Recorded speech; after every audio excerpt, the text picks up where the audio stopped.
cuando Jesús ora en Getsemaní. Entonces llegó Jesús con ellos a un lugar que se llama Getsemaní y dijo a sus discípulos: sentaos aquí entre tanto que voy allí y oro. Y tomando a Pedro y a los dos hijos de Zebedeo, que eran Santiago y Juan, comenzó a entristecerse y a angustiarse Jesús en gran manera. Entonces Jesús les dijo: mi alma está muy triste hasta la muerte.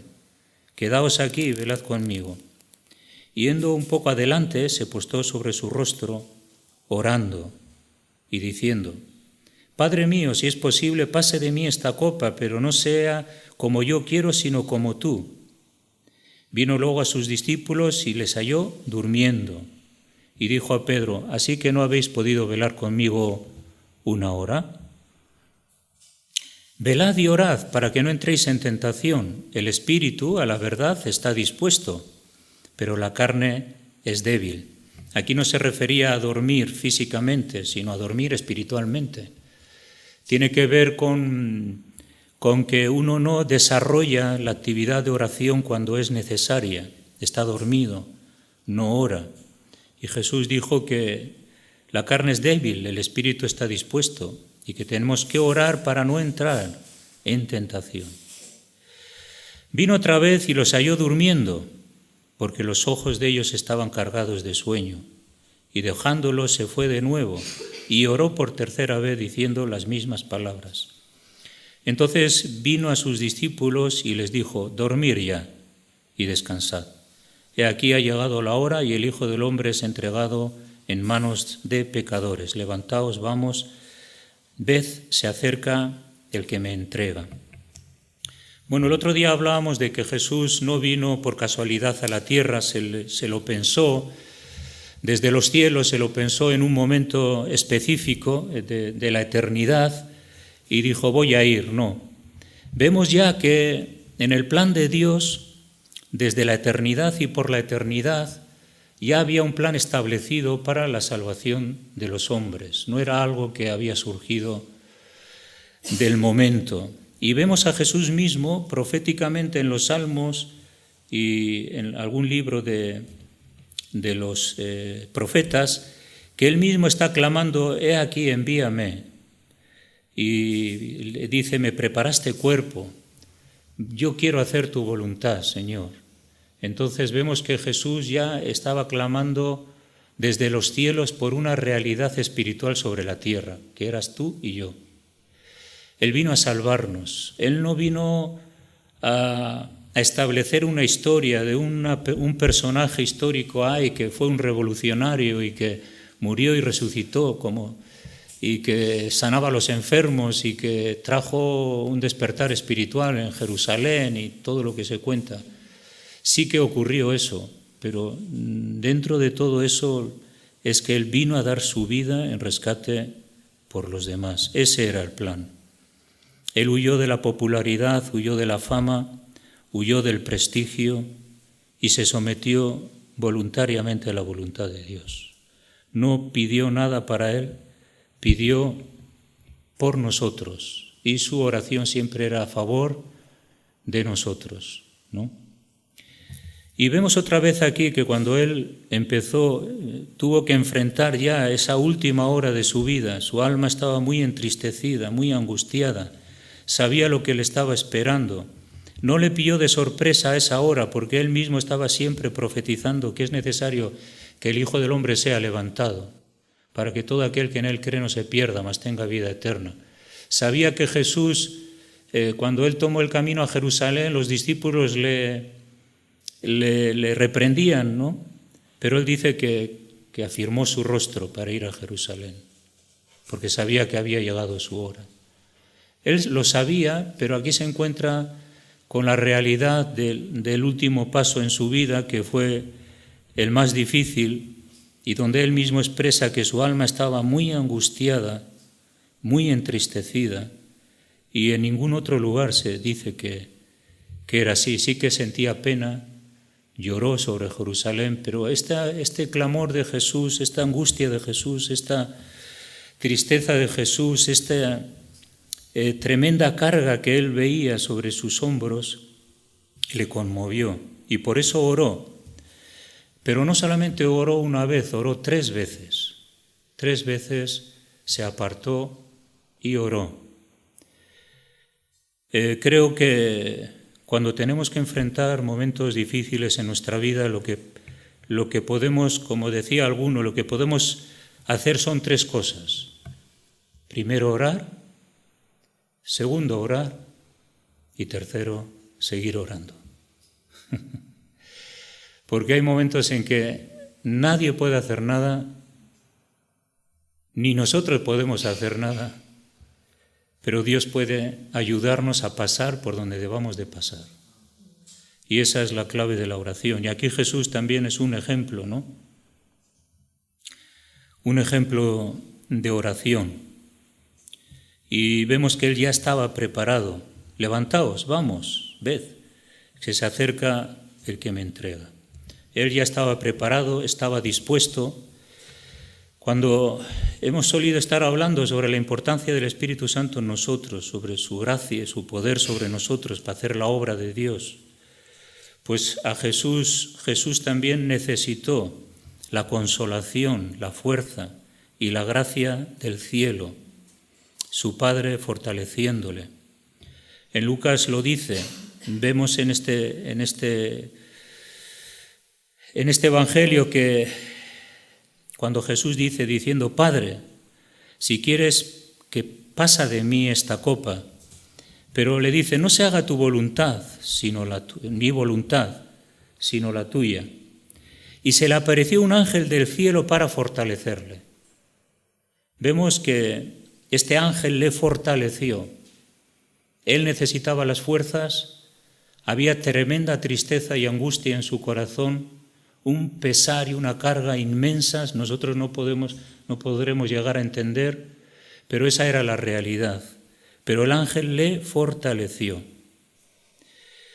Y dice que estando en agonía, aquí vemos otra palabra, agonía. Una persona cuando está en agonía está ya en lo último. Cuando está en agonía es cuando ya casi vas a partir de este mundo. Hay un tremendo pesar, una tremenda angustia, una tremenda tristeza o incluso un tremendo dolor. Estaba en agonía. No estaba sufriendo físicamente, pero había una agonía espiritual y había una debilidad personal. El ángel le fortaleció, tenía esa agonía y dice que él incrementó la oración porque dice que oraba más intensamente. O sea, no se trata de una oración superficial. Incluso las 3 veces que Jesús fue a orar, cada vez se intensificaba más la oración porque cada vez estaba más cerca ese envite con la muerte y llevar los pecados de todos los hombres. Y sobre todo estaba más cerca esa separación que él sabía que iba a tener con el Padre, que su Padre le iba a dejar y él iba a perder esa relación personal con su Padre porque el pecado de todos nosotros caía sobre él. Y oraba más intensamente. Había tal intensidad que era su sudor como grandes gotas de sangre que caían hasta la tierra. Muchos en el mundo de la medicina dicen que cuando uno suda sangre, el corazón está tan afectado y hay tal intensidad interna física que se puede producir esto, ¿no? Que en vez de transferir por los poros agua, también se puede sudar sangre por un proceso interno.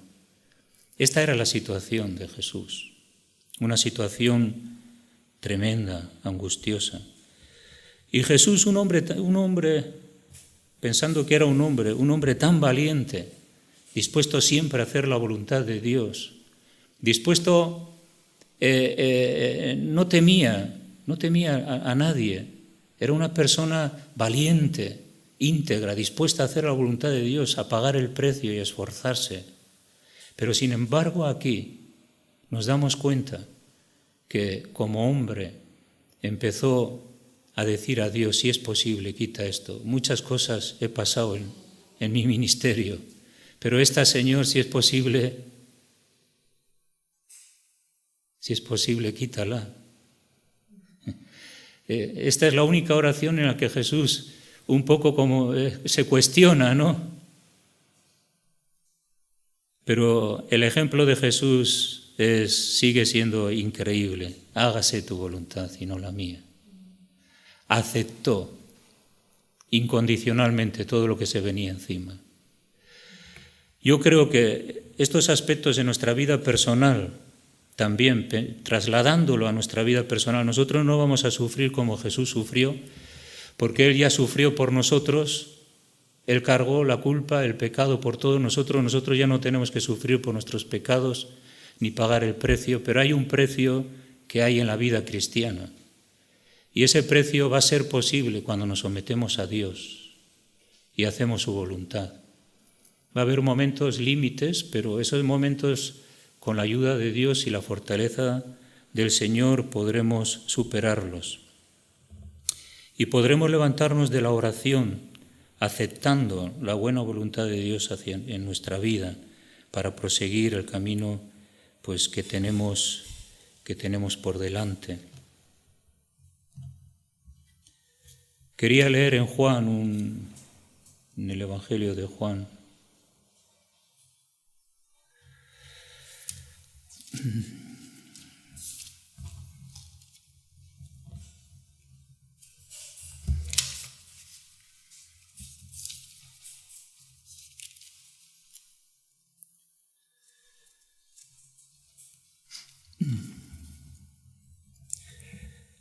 Dice, la verdad os hará libres.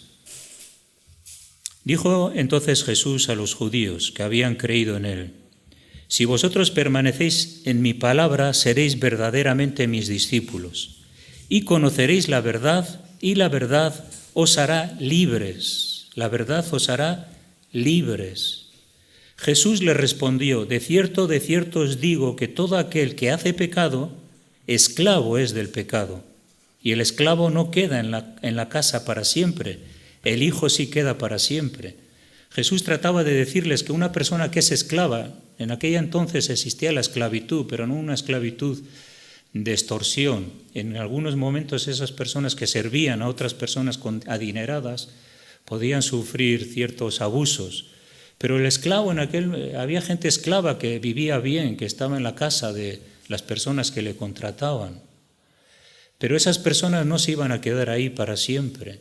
Había un momento en que el esclavo podría elegir salir o podría elegir quedarse con su propia familia en la casa en la que estaba sirviendo. Pero el hijo sí queda para siempre. El hijo no es un esclavo, el hijo no sale de la casa. El hijo pertenece a la familia con todos los derechos que la familia le otorga. Por eso que Jesús dice que conoceréis la verdad y la verdad os hará libres, ¿no? La libertad que produce la verdad del Evangelio en nosotros hace que no seamos esclavos, sino que ahora estamos en la familia de Dios y tenemos a Dios como nuestro Padre. Y ese Padre es el que nos ha dado la libertad de pertenecer a su casa y no ser esclavos, sino hijos, ¿no? Y en ese sentido Jesús dice que al que yo libertare será verdaderamente libre. El tema de esta libertad es que el pueblo judío no entendía espiritualmente este concepto. Ellos pensaban de esclavitud y libertad en relación a cómo uno estaba en el cuerpo. Si era esclavo, si era libre, si era oprimido o no era oprimido, ¿no? Pero Jesús les habla de otra libertad, la libertad espiritual, y ellos seguían con la misma historia. Y ellos entonces responden, pero Jesús, si nosotros somos linaje de Abraham y no hemos sido esclavos de nadie, ¿cómo tú dices que seremos libres? No entendían el Evangelio. Pensaban que lo que Jesús les estaba hablando tenía que ver algo con su historia. Pero yo creo que aquí también se estaban confundiendo, porque los judíos, ellos le estaban diciendo que no hemos sido esclavos de nadie. ¿Cómo que no? Si estuvieron en Egipto. ¿Y cómo que no? Si cuando pasaron a la tierra de Canaán, fueron muchas veces sometidos por sus enemigos y esclavos. Y es más, después fueron esclavos de los sirios y de los babilonios. Y aún en ese momento estaban bajo el imperio romano. ¿Cómo es que no son esclavos? Se pensaban que eran libres. Pero bueno, Jesús les dice que al que yo libertare será verdaderamente libre. Romanos 9:6 dice que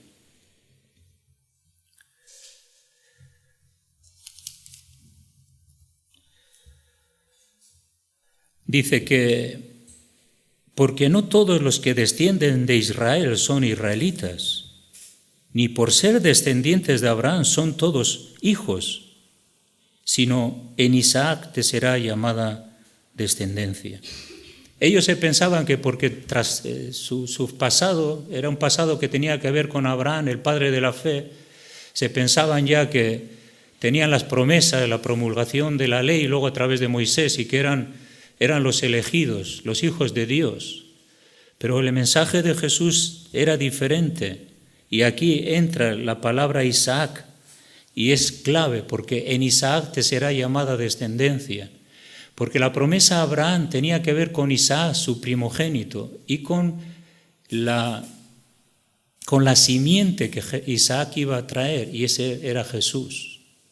En Isaac te será la descendencia. La promesa a Abraham era a través de Isaac y de lo que Dios iba a hacer a través de Isaac. Entonces Romanos habla muy bien sobre esto, ¿no? Dice que no los que son hijos según la carne son hijos de Dios. O sea que no son hijos de Dios. Les está diciendo tú por tener como antepasado a Abraham, tú no eres hijo de Dios según la carne. Porque Jesús vino a establecer un nuevo régimen que es con el Espíritu. Somos hijos de Dios aquellos que tenemos el Espíritu Santo y hemos sido engendrados no de carne ni de voluntad humana, sino de Dios. Y esa es la diferencia. No importa que mi trascendencia sea judía. Si yo no nazco de nuevo en el Espíritu, no podré ser hijo de Dios. Entonces aquí le dice que no todos los linajes que vienen son hijos de Dios, sino los que son hijos según la promesa serán contados como descendientes. Entonces, no entendían, el pueblo judío no entendía que aunque eran hijos de Abraham, no por ello iban a tener el beneplácito de Dios, ¿no? A no ser que creerían en Él, que Él era Jesús era la clave, ¿no? La piedra angular a la cual se tenían que creer, ¿no? Entonces eso es lo que Jesús les está diciendo, tenéis que creer en mí. Si no creéis en mí, nada podéis hacer, ¿no? Y luego sigue diciendo,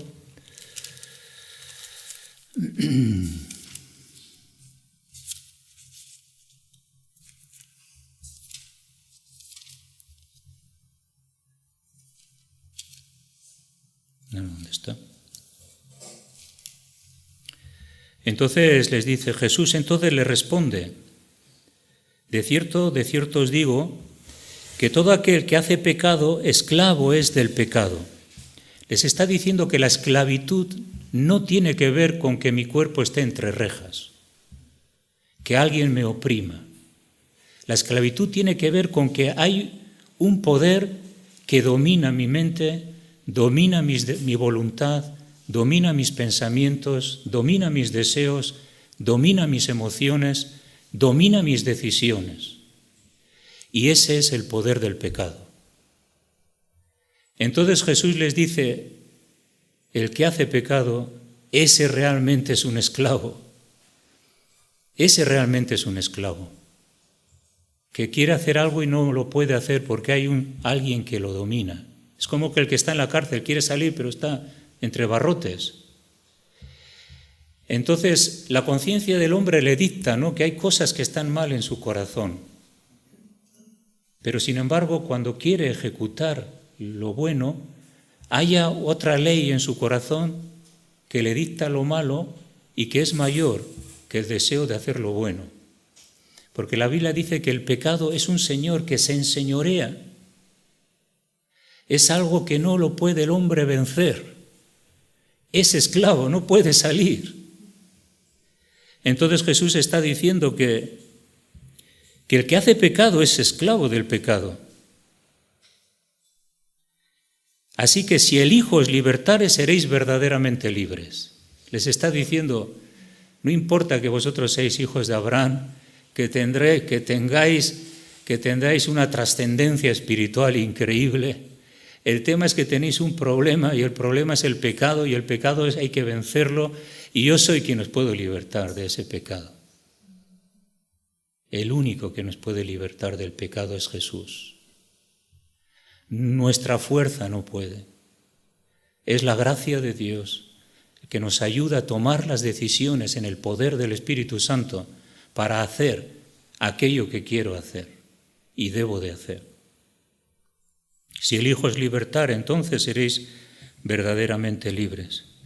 Jesús le dice, sí, sé que sois descendientes de Abraham, pero sin embargo procuráis matarme, porque mi palabra no haya cabida en vosotros. Yo hablo lo que he visto acerca del Padre y vosotros hacéis lo que oís acerca de vuestro Padre. Qué fuerte. Les está diciendo que su padre es el diablo, porque la voluntad de su Padre hacen. Pero los hijos de Dios hacen la voluntad de su Padre celestial. Los hijos de las tinieblas obedecen a su Padre, escuchan a su Padre, ejecutan la voz de su Padre, hacen y promueven la maldad de Satanás. Pero los hijos de Dios viven, promueven y ejecutan la voluntad de Dios en su vida con la ayuda del Señor, ¿no?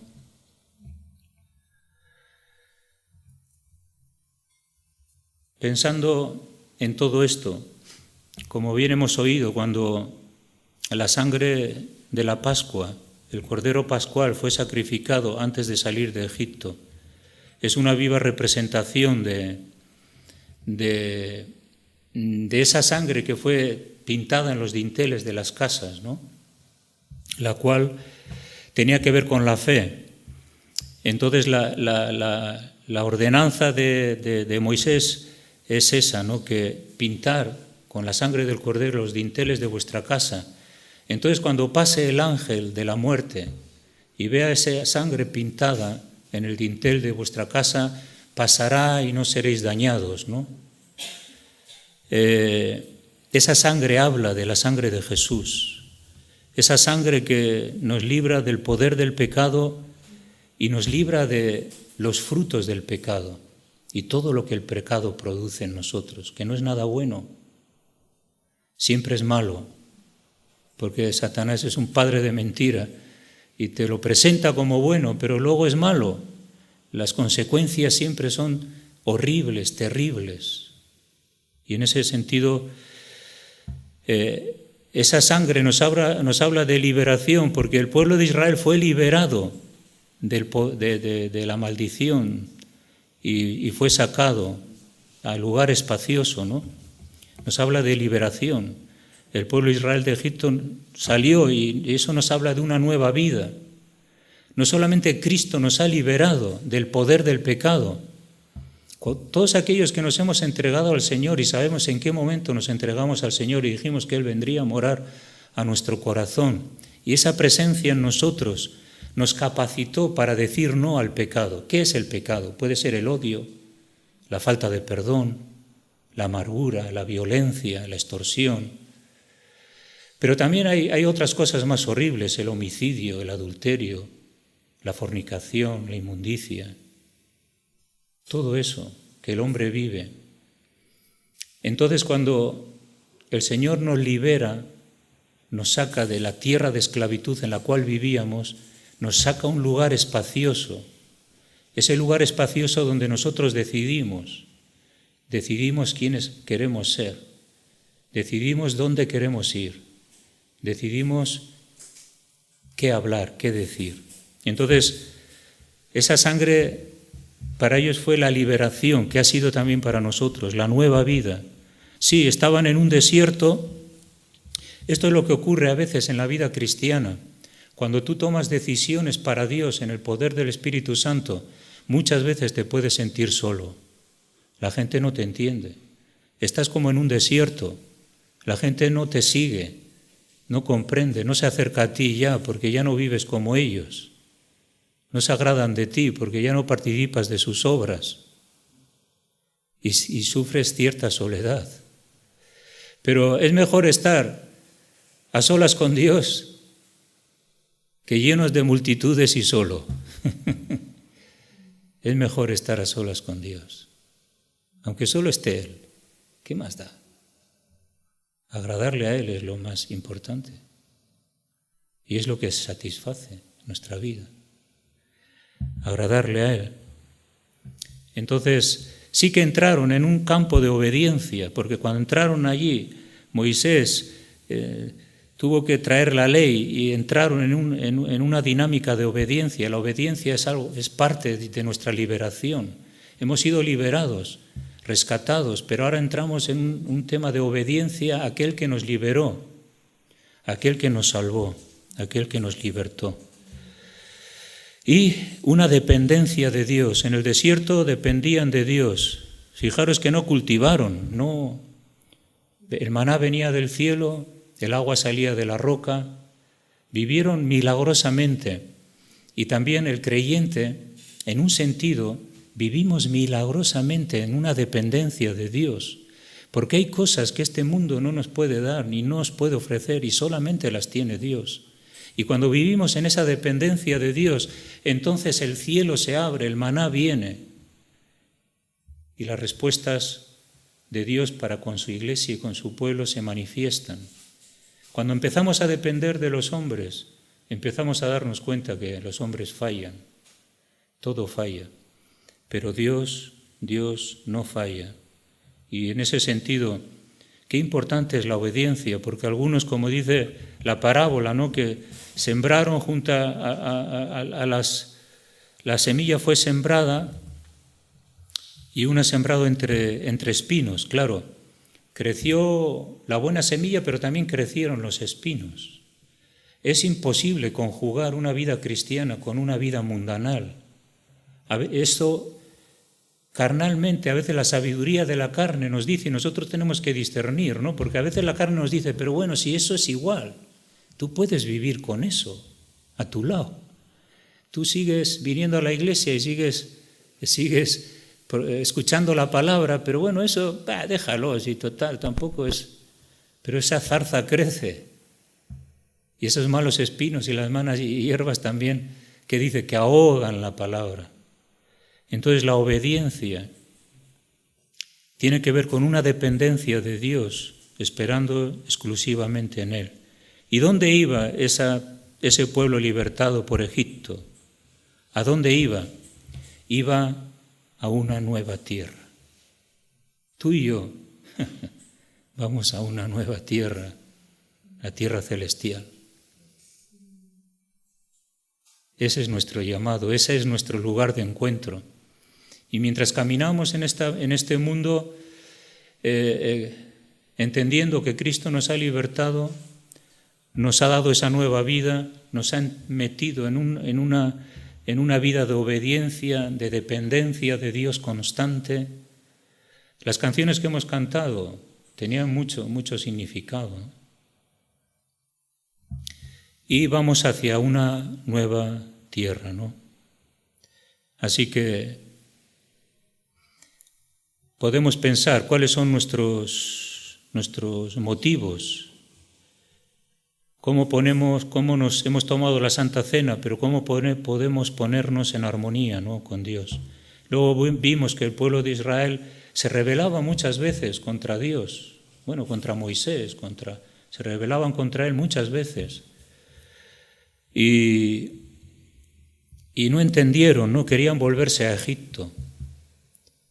Hermanos, nunca pensemos en Egipto como una tierra donde vamos a vivir mejor y vamos a estar mejor, en el sentido de que vamos a vivir sin Dios, Vamos a seguir viviendo nuestras fuerzas, vamos a confiar en nuestros recursos, vamos a ser más felices, vamos a ser más libres. Aquí parece como que la obediencia es peor, pero si el Hijo de Dios os libertare, seréis verdaderamente libres. La obediencia a la palabra trae libertad, y esa es la libertad de los hijos de Dios. Y eso es lo que tenemos que entender, nuestras motivaciones, voluntariamente apartarnos, ponernos en armonía con Dios y pensar, ¿no?, que tenemos que seguir expresando fe. Tenemos que seguir expresando fe en Él, unidad con Él, entrega a Él. Y recordar siempre, como la historia mismo dice, ¿no?, que muchas de las cosas escritas en el Antiguo Testamento son para nosotros, para que nos demos cuenta cómo vivieron nuestros antepasados. Porque la Biblia dice que de una sola sangre venimos todos de Adán y Eva. Todos venimos de Adán y Eva. De una sola sangre hizo todas las generaciones. Y cuando pensamos en Adán y Eva son nuestros primeros antepasados. Algún día, pues, conoceremos a muchos de nuestros antepasados que están aquí en las Escrituras, ¿no? Y tenemos que no olvidar todo lo que está escrito para nuestra exhortación y tomar consejo, ¿no? Recordar que no nos podemos olvidar de Dios, tenemos que volvernos a Dios de todo nuestro corazón. Pasar por alto, ¿no?, y preservar es lo que Dios ha hecho, ¿no?, a través de su sacrificio en la cruz.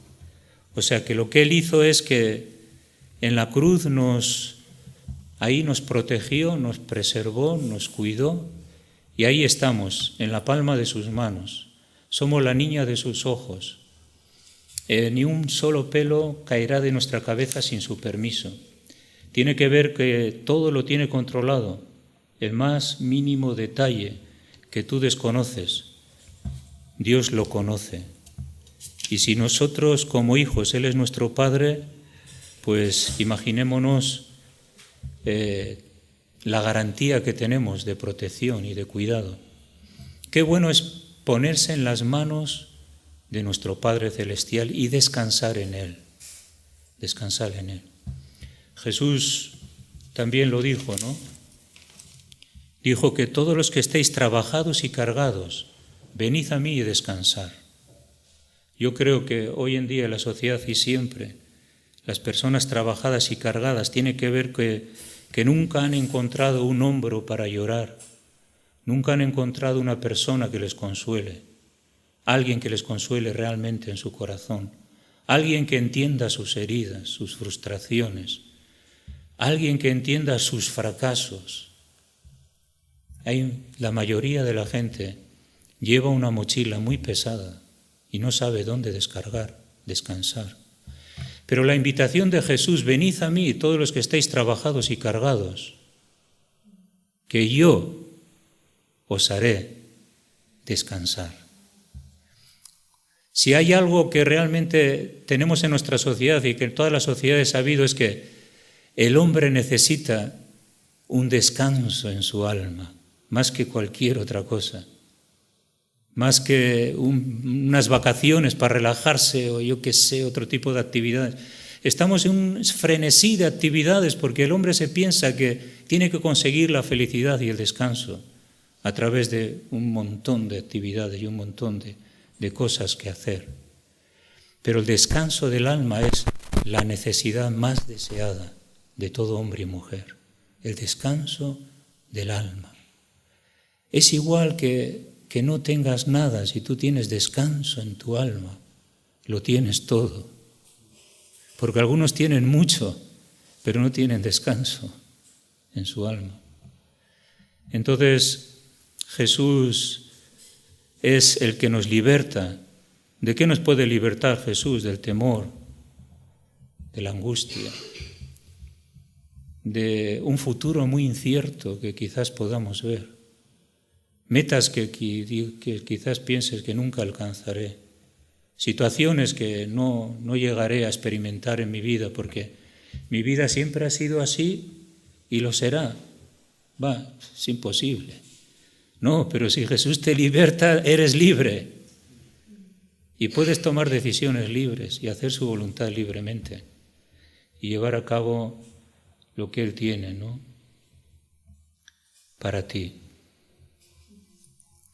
Bueno, me gustaría que pudiéramos orar y si inclinamos nuestra cabeza y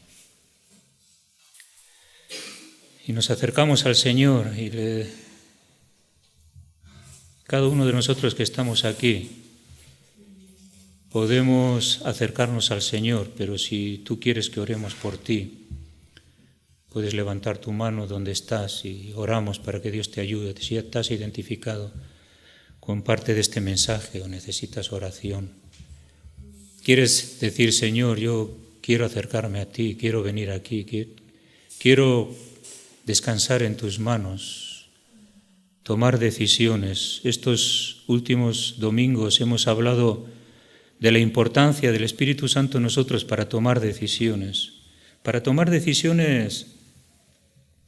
en las que haya un antes y un después.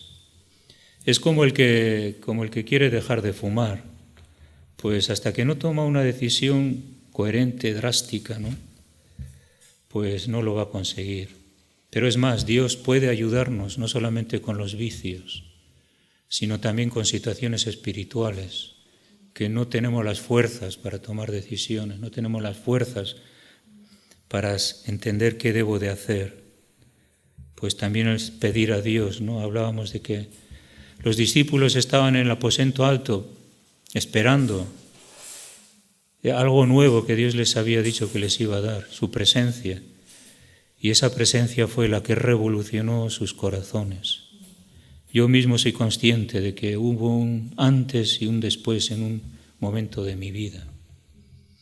Y sé que cuando tomé esa decisión, la tomé en el poder de Dios, entendiendo que me iba a costar, pero que lo iba a poder hacer porque Dios estaba conmigo para ayudarme a decidir.